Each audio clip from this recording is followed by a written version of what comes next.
Hey guys, good morning, welcome back to my channel. पास सब बच्चों को तो गाइस आज बात करने वाला हूँ, अगर ईपीएफओ से आपने 58 साल से पहले ही अगर पेंशन ली तो गाइस कितनी पेंशन मिलेगी उसके बारे में बात करूंगा। और अभी तक आपने हमारे चैनल को सब्सक्राइब कीजिए और ज़्यादा से ज़्यादा सपोर्ट कीजिए।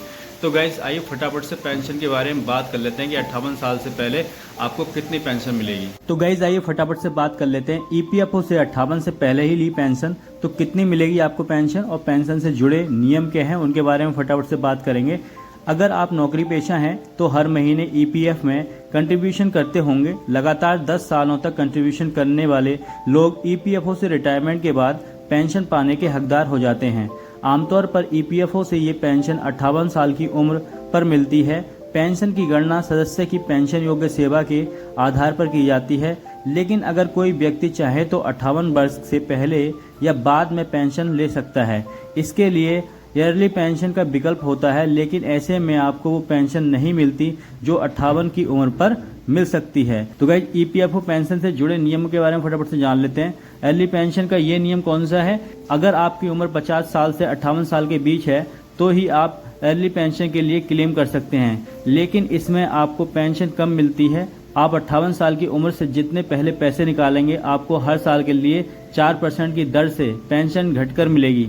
मान लीजिए कि कोई ईपीएफओ सदस्य 56 वर्ष की आयु में घटी हुई मासिक पेंशन को निकालने का फैसला करता है तो उसे मूल पेंशन राशि का 92% यानी कि 100% माइनस 2×4 मिलेगा। अर्ली पेंशन लेने के लिए आपको कंपोजिट क्लेम फॉर्म भरना होगा और अर्ली पेंशन के लिए फॉर्म एंड 10D का ऑप्शन सेलेक्ट करना होगा।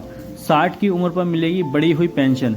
अगर कर्मचारी 58 साल के बाद भी नौकरी में है तो वो अपनी पेंशन को 2 और साल यानी 60 साल की उम्र तक के लिए रोक सकते हैं और 60 की उम्र तक पेंशन फंड में अपना अंशदान जारी रख सकते हैं। ऐसे में कर्मचारी को ज्यादा पेंशन लेने का विकल्प मिलता है। नियम के मुताबिक 58 साल की उम्र के बाद हर साल 4% की अतिरिक्त दर से पेंशन मिलती है। ऐसे में अगर कर्मचारी 59 साल की उम्र पर पेंशन लेता है तो उसे 4% की अतिरिक्त दर से पेंशन दी जाती है। वहीं 60 साल की उम्र पर उसे 8% की अतिरिक्त दर से पेंशन दी जाती है। 10 साल से कम की नौकरी होने पर पेंशन फंड का क्या होगा? अगर आपकी नौकरी की अवधि 10 साल से कम है और उसके बाद आपने ईपीएफओ में कोई योगदान भी नहीं किया तो आप पेंशन के हकदार नहीं होते।